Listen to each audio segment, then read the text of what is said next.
Isang pinagpalang araw sa ating lahat. So, ngayong araw is July 28, 2024. So, ngayon is ipagpapatuloy lang natin yung ating nasimulang series ng ating devotion.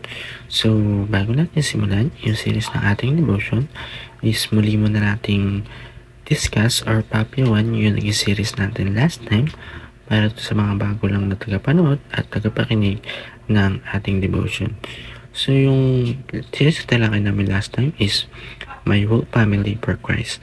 So, ayun, kailangan natin na hikayatin yung ating buong pamilya para dun sa ikalulugod or yung pagbabalik ng Diyos na makilala natin siya.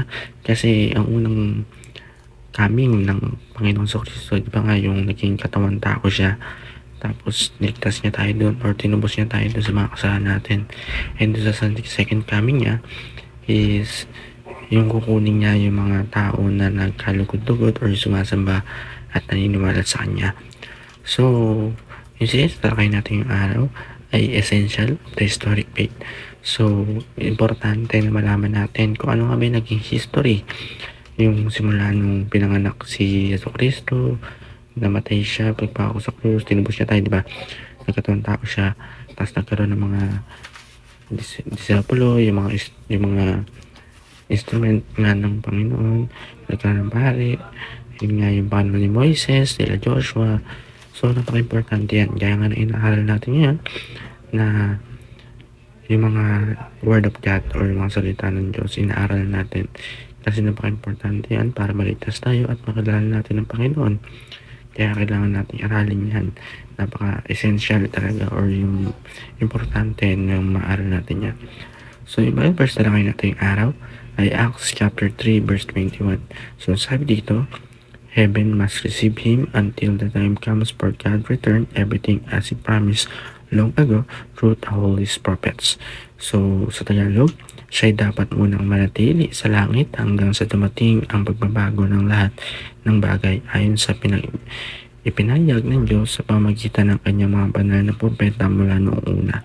So, ayun, parang sinutukoy niya si Panginoon Kristo na manatili muna siya na dumating or yung kailangan mabago muna. Mga meron nga din, tutukoy ko yung second coming of Christ. Kailangan muna ng mga tao, yung mga Kristiyano na mag-aralin yung salita niya at magbago bago dumating at bumaba siya dun sa pangalawang pagdating niya at kukunin siya. Pinahayag yun dapat yung mga propeta niya. So, para lumako yung ating talakayan, tayo lumako sa una nating katuruan, the doctrine of the restoration of Paul. So, the ascension of Christ is about conquest. So, sabi nga dyan, di ba, yung parang kailangan mo na mabago yung mga tao. Kailangan mo na makilala siya, mag-ihal sa salita ng Diyos bago yung pag-unin niyang pagdating na pinahayag nga yung mga propeta, di ba? Number 2, Jesus will come back to complete the project of restoration. So, the second coming of Christ, babalik siya para sa buhay na walang hanggan, kasama siya sa mga binabago niya na sa mga tao na naniniwala sa kanya at tinanggap siya sa buong puso. Number 3, God promise will not be broken. So, pangako ng Diyos is tumutupad siya. Yung pangako niya is tutuparin niya balang araw, kaya maniwala tayo sa kanya. Sa ating application, study the doctrine of possession. So, pag-aralan natin yung mga mga history, yung mga doctrine of possession. Number 2, fix what sins has broken. So, talikuran natin yung mga nagagawa natin kasalanan. Kailangan gumawa tayo ng tama. And sa last, build the future. So, in second coming of Christ, para masama tayo doon, build na natin yung sarili natin na nakasama natin ang Diyos. So, ilan po para sa araw na ito na may natutunan tayo sa pakinig at panonood. God bless to all.